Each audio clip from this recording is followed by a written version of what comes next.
How the Past Can Influence Your Business Success with Karen Bashford. Welcome to episode 144 of Explode, your expert business show brought to you by GTeX.org.uk. I'm your host, Simone Vincenzi, the Experts Strategist, and this is the podcast for experts who want to become the ultimate authority in their niche while making an impact in the world. And today I have the pleasure to interview our GTeX Lifetime Member, Karen Bashford. Her own financial hardship, serious health issues, and abusive relationships were due to her believing she wasn't enough. But right now, Karen is on a mission to help others rapidly transform their lives through releasing the negative beliefs and thoughts which cause us so much pain and unhappiness. In this episode, we talk about Karen's experience with ghosts and spirits. Guys, you need to listen to this story. Is absolutely insane. Also, I'm sharing something that I never shared in an interview before, and might freak you out a bit, but hey, listen to this. How the past influences your business success, so your past can influence your business success, and also how Karen starts her day to ensure financial success and happiness.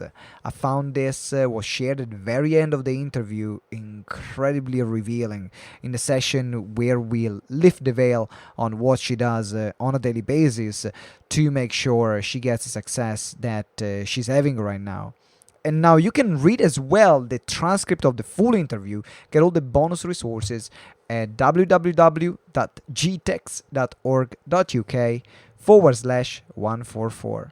And then you can connect with Karen in the links here in the show notes and also get her giveaway that she's going to give at the end of the call, which is a beautiful inner child meditation, which you must listen to. It's absolutely amazing. Also, you can apply to become a lifetime member and to become a GTeX member. You can apply here in the show notes and the links below.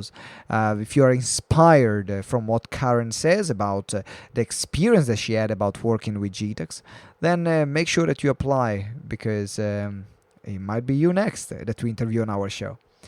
And if you haven't downloaded yet our Selling from the Stage checklist and you want to make money from events and seminars, get it right now. Like, I'm not joking. Right now. And we have also an incredible Facebook group where you can connect with Karen, all our members, and as well more than 2,000 experts. They are the people that we interview as well on our show to network, create opportunities, and support each other. You can get it and explode your expert biz on Facebook and join. And if you haven't subscribed to the show, what the heck are you waiting for? Subscribe right now.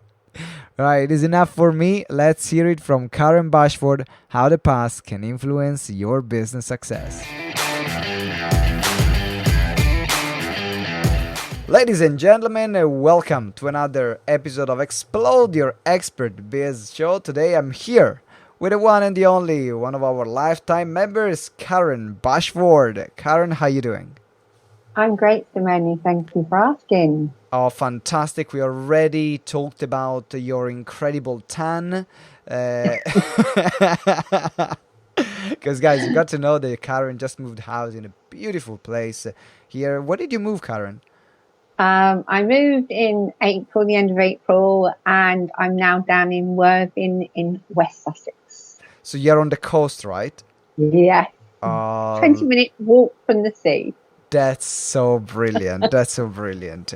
I hear people living in London or other cities, maybe in the US or Australia, that are listening to this podcast saying, I want to live by the sea as well.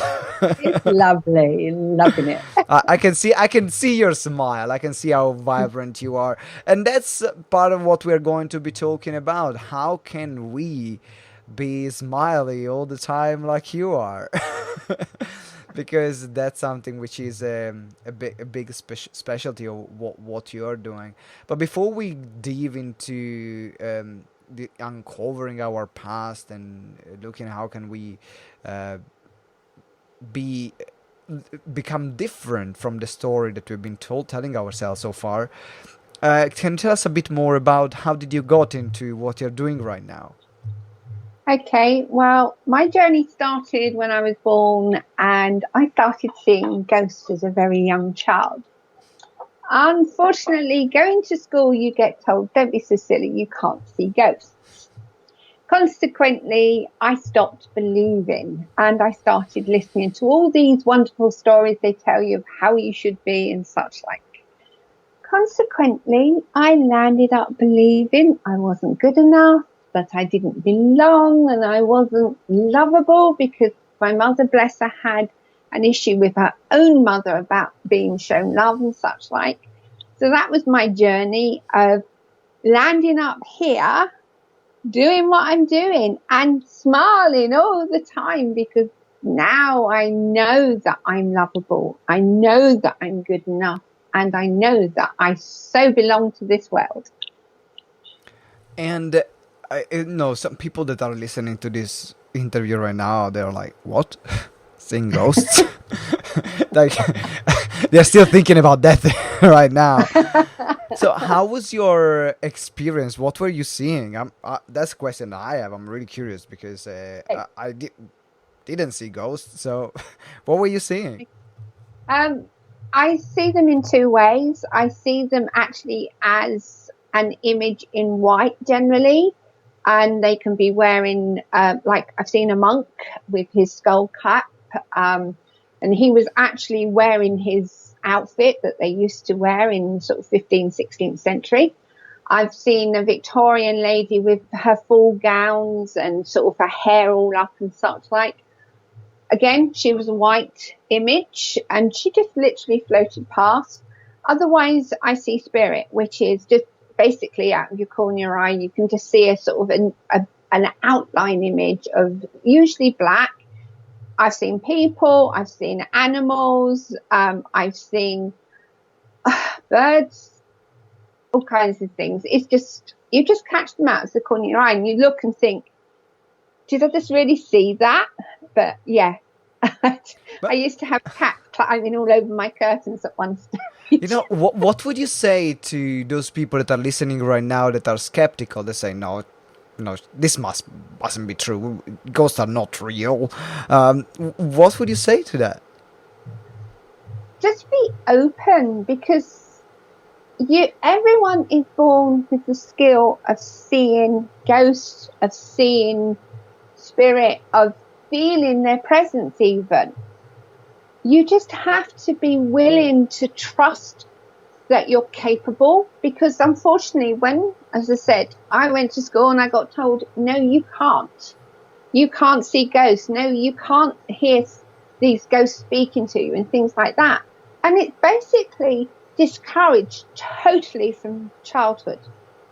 So if you start trusting yourself that you can see ghosts, that you can hear, it's a bit like you hear your intuition or you feel something. That's what it can be like, but you just have to trust it's possible.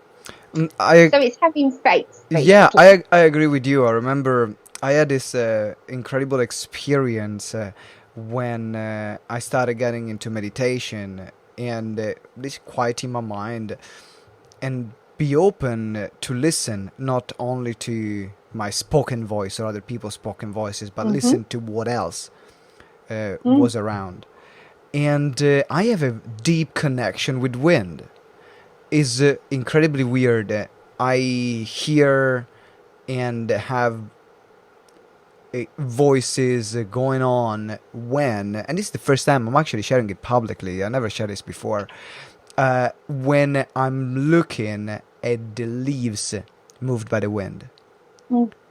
And is every time I do that, it's like I have this connection with the wind and with the leaves moved by the wind, and I can hear things that I was like, who said that? Where is this coming from? Or so I want to say, yeah, guys, be open. Because if you are one of these people that are listening, is like, oh, I'm a bit skeptical about these things. Just be open. You don't need to believe it. Just be open. Listen to the interview, and because you might discover a side about yourself that you never thought it was there, and you never thought it was even possible. So be open. And so what happened? What happened next? So right now you're talking about uncovering like all these gifts that you had. So how did that link with what you're doing at the moment? Okay. I am trained in tarot readings. I'm also trained as a hypnotherapist, NLP practitioner. I do bars access, I do Reiki. So they're all the kind of things that you have to listen either to your body, your mind, or just generally listen to your intuition. And I discovered that, especially when I started, because I've always been psychic, I started really going into learning about the tarots and things like that. I discovered that actually I can pick up things that people say to me or something that's shown in the tarot card that the person has never shared with me. And I'm just able to tell them what's going on in their lives. And consequently, because I have got so good at that, and I am boasting here because, yeah, I give You are details. awesome. I'm seeing Facebook lives all the time. You are awesome.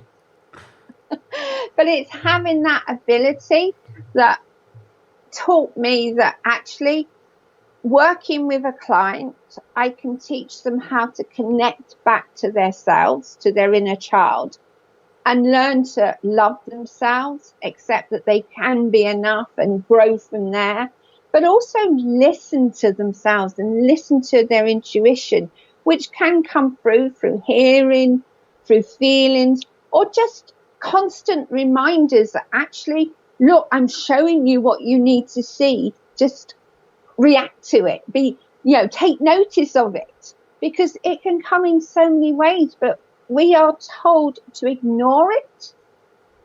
But by stepping back into being my psychic self and accepting that I can see ghosts allowed me to really step up and start helping clients so much more. Yeah, it's a different level of awareness that you have as a therapist or as a coach or as a consultant in what is that you're doing. And I see people that have been, I mean, a lot of our members, some of our members have been working with you. I hear stories of people that work with you and they are always blown away. So keep going this direction Thank because you. that definitely is working and is working for your clients. Mm. Now, the question I have for you is there are different schools of thoughts in terms of connecting with yourself and listen to your voice. There are some people that will say, and again, this is a curiosity that I have. There are some people that will say, you don't need anything external.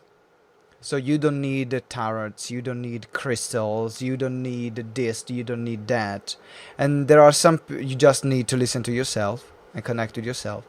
And there are some people that say, no, you need tarots, you need crystals, you need all these other things because they will help you better. So you obviously you are doing both, and that's why I'm curious about where do you see one and where do you see the other? Where do you see the connection with yourself, and then where do you see actually the tool or the instrument playing a part in the whole process? Okay, well, for me, the tarot and the healing aspects of like hands-on Reiki and things like that, that's to reassure the client, because sometimes it's hard to accept that somebody can tell you something that doesn't make any sense to them. How could you possibly know that? So the tarots or the healing, the crystals, so many other things are very much about creating an environment where the client can understand. It's something they can physically touch or see. When you start listening to your own intuition, there's no rhyme or reason to it. You'll suddenly get something or you'll suddenly see something. That's not tangible. That has got to be based on a faith and trust that this is really so. So for me, I rely a lot on my intuition. I rely a lot on my feelings that I get around the client. I can do chakra readings where I can literally put my hand over one of the energy areas and tell them things about them that there's no way, somebody is ever going to believe unless they experience it. So actually using the cards or the crystals or something like that makes it easier for them to accept what they don't know. Oh, that's fascinating. I like this. It's almost like a sense of reassurance to say, I'm in good hand, and then allow themselves to go through the healing process. Yeah. I absolutely love it. Thank you for sharing. Now, I know you do a lot of things around money as well, and I think that money is a topic that a lot of our listeners are really interested in. That's why they listen to us, because they want to make more money. Simple. So, I know that as part of the work that you do with money, you then go back to work with the inner child, and how are these two linked? Because someone says, well, what does the inner child has to do with making money? Right? This Okay. is not straightforward. No, not particularly. Your inner child, for me, is your soul. And you've come down as a spiritual being to experience life as a human being. Unfortunately, we, as I say, are told all kinds of things about believing in ourselves. We're often put in a situation where we just don't believe. If you don't believe you're capable of having money or you're entitled to having money, you are going to stop yourself from allowing money to come to you, because money is an energy, and that's what you are, an energy. So if your energy is down low, if I'm not good enough, I'm not lovable, that's a really low vibration. Money is a high vibration because it gives you abundance. It can create the life that you want. And money, I say, should be loved, but for the right reasons, not for greedy reasons, but for the right reasons, because it can give you the life that you want. And everyone is entitled to money. But because we don't believe we're good enough or that we aren't entitled to money, we block it. So consequently, I take you back to that inner child, to your soul, because your soul wants you to have a life of abundance, to enjoy life, to have the pleasures that money can give you. But how can you if you don't believe you're entitled to? So I literally take them back to that time when your soul knew this was right for you, that you're entitled to it. And we find the beliefs that you've created around not having money because you're not good enough, you're not entitled, anything else that goes with it, and we release them. They are literally released. And in place, you put new beliefs. You put a belief that, yes, I can go and have that trip abroad, I can pay for that training or whatever, because you believe you're entitled to it. And consequently, you start creating it. So I think that something that our listeners will love in this moment is for you to share a process on how they can get started healing this journey with money. So is there something that, for example, you do with your clients that you can share right now on the podcast, which can be easily done by themselves? Because of course there are things that they needs to be done with someone else, and some things that can be done by themselves. So what is something that they can do by themselves that you give to your clients? Okay, so they can go back to their childhood and find an occasion when they perhaps were told no, they couldn't have something because there wasn't money available, or no, because they never got something because their sister or brother always got that thing that they wanted. And instead of going along with the story that they can't have, sit down and rewrite the story. So basically, instead of saying over and over in your head, oh, I wasn't allowed because my brother could always have it, or my sister, or mum always said we never had the money, change the story. Write it that you got the money, that you were given what you asked for, because you're automatically starting to reprogram your belief. And just keep finding little things that you say to yourself, oh, I can't have that because I can't afford it. Change the story. Start saying, yes, I can afford it, but I'm choosing how I spend my money. I love it. Now, when you were thinking about this, it came to me a moment where I was with my dad, and I was with my dad, and I wanted to buy a toy, and I was going to this. It was a kind of the Italian version on W.H. Smith, where you have and generally you find that they have toys for kids, and he said, no, you can't have this toy, but you can have this candy instead. So he got me a candy bar instead of the toy that I wanted, and I was very annoyed. I was very upset. And so when you were talking about it, I was thinking, wow, okay, that's an episode that I can rewrite, and I can look about something else, because I think that this work it feels like it's never ending. Yeah, it is. Because I continually work on myself. I never stop working on myself. Every time there is I do something, do some deeper work, new images or new things from my past will come up that or I haven't healed or I haven't resolved, and on one side it's frustrating because you're like, when the heck is this gonna be done? And on the other side is like, maybe it's never going to be done, and it's just part of the journey. So it is part of the journey, but you can also accept that every time you make a change or a shift or you learn something new, you're raising your vibration that much more. So you're bringing more to you. So yes, it's a never-ending journey. I have done so much work on myself, and I will continue to do so. Even reading a book will trigger something, but you can accept that you can continue to heal. And working with my clients, I have this habit of putting into their minds when we're finishing that the processes will continue to work until they choose to stop them. yeah. So actually, they will continue to work without them even knowing. So I've had one client that I worked with over 2 years ago, and it was quite a deep session. And she's now got to that point where she says to me, it's gone. It's totally gone. I don't think about it at all. And that was around a relationship which was very abusive. And there was always something that would trigger something about it. But now she can just live her life without thinking about it at all because that process continued to work. That's so good.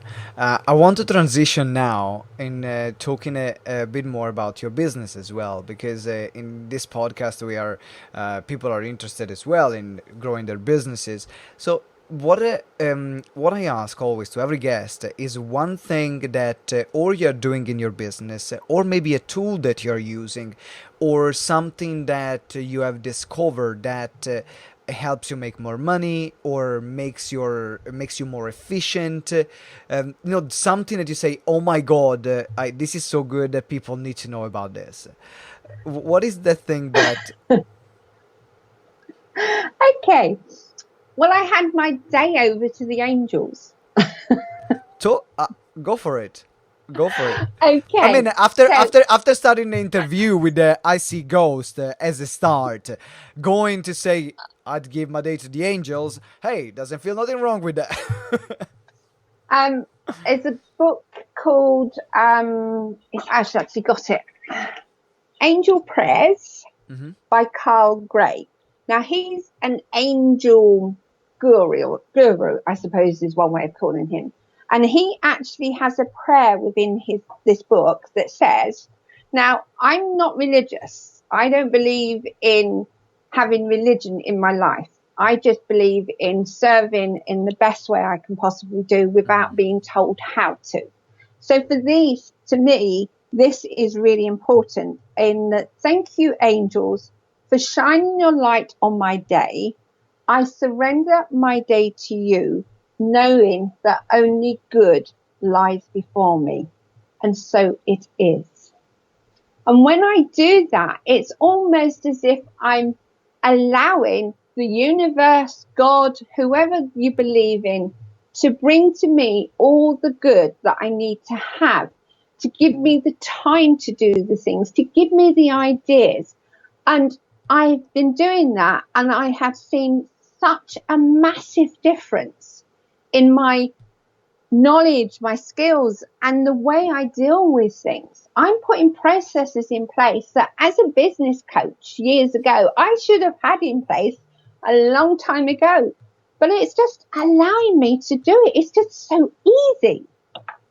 It's That's what I very, would share. it's very powerful because it feels like there is a sense of liberation. Mm. No, I think that a lot of entrepreneurs is very. We work a lot with our brain. Mm. Work a lot with our brain, and sometimes we put a lot of pressure on the things that we should be doing on a daily basis, the strategy that we put in place, and that's something, for example, that I do. I do the very same thing, not at the beginning of the day, but I do it before every speaking engagement. Mm-hmm. I go there and I say, just I surrender myself to whatever that's going to be, and uh, just allow me to shine, and to be the best I can be right now, and for the right people to connect with me. Mm-hmm. And then my conversion is incredibly high. So I'm a good speaker. I know how to sell, but I think that taking off the pressure Mm. from myself that I need to perform in a certain way allows me to perform even better, Yeah. and allows me to have to be more present rather than being here. I can be here, Mm.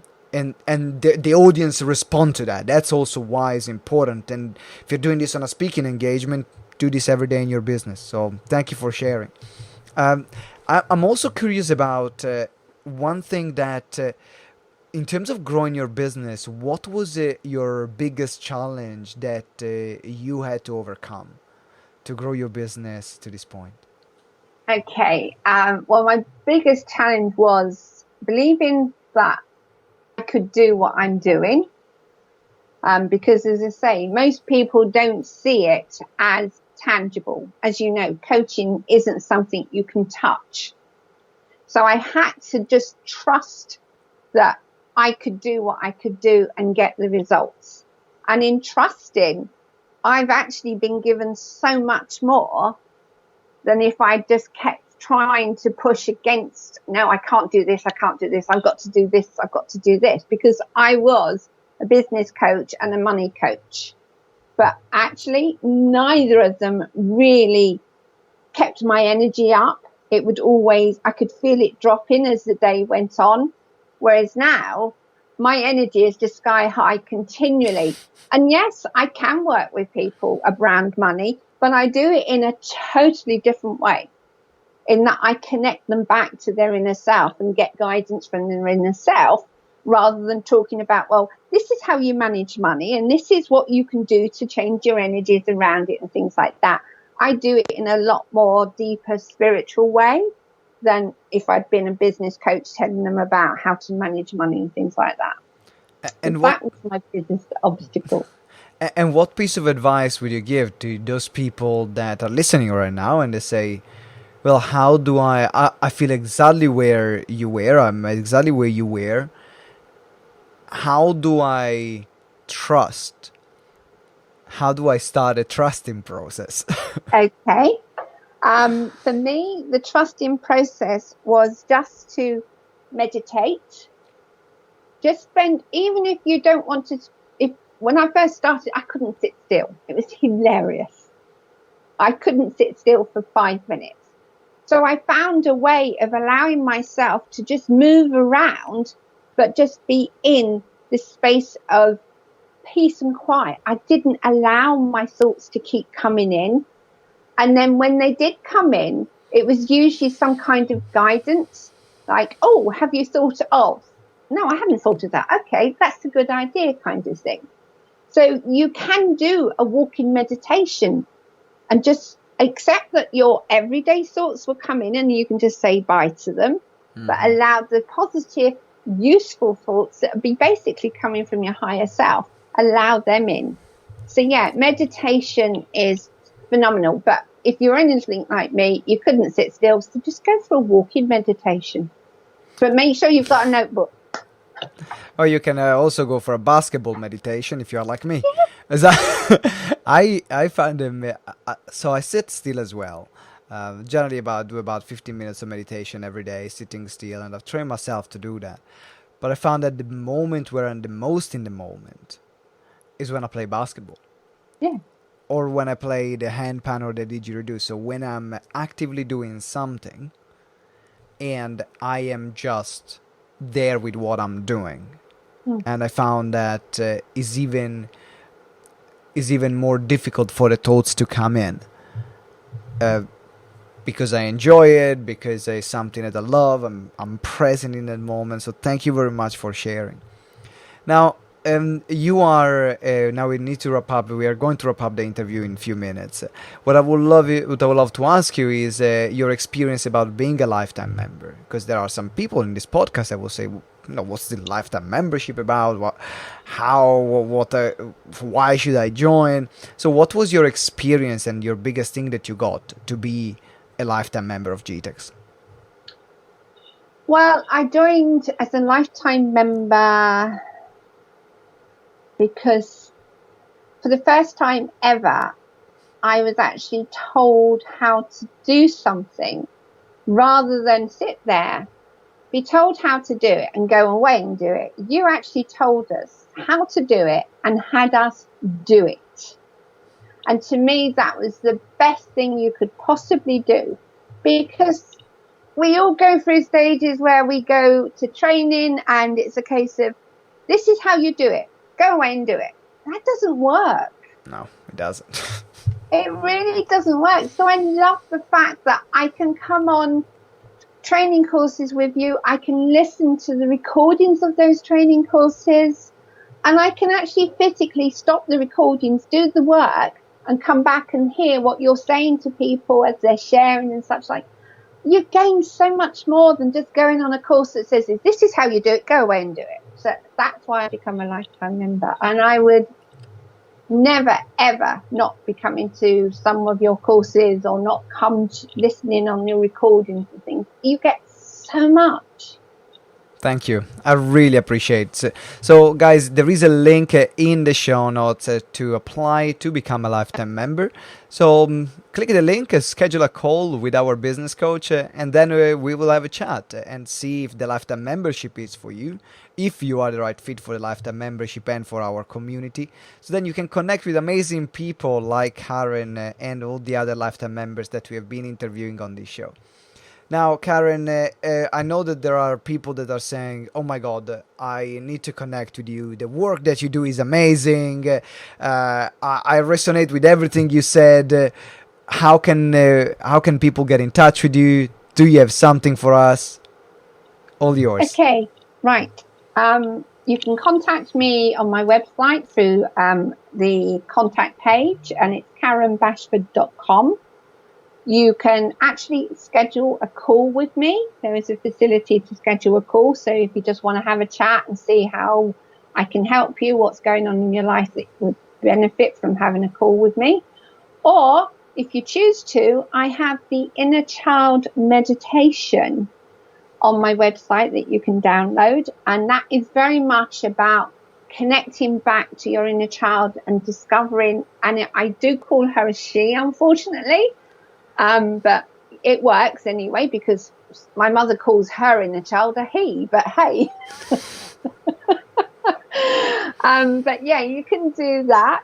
And it's a great way of just connecting in with yourself.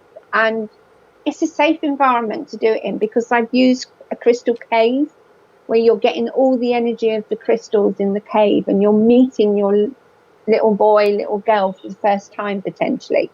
And it's just beautiful. It's so energizing, but it's also making you realize that there is an inner child. guys, make sure that you get that meditation. So there is karenbashford.com. You will find the link in the show notes. So scroll down on your app, or if you are listening to this on our website or watching the video on YouTube, you will find the link in the description. So scroll down and get on karenbashford.com so you can download the meditation and also schedule a call with Karen. Karen, it's been an absolute pleasure to have you here on our show, and I wish you a fantastic day. Thank you, Simone, for having me. It's been great sharing with you. Oh, you're welcome. And thank you, listeners, for listening to this show. If you haven't subscribed to the podcast, what the heck are you waiting for? Subscribe right now and also leave us a review. It will help us massively so that more people can listen to this amazing show and to the incredible guests that we have, like Karen Bashford. So subscribe and leave us a review. 5-star, of course. And up until next time, remember that together we grow exponentially. Ciao.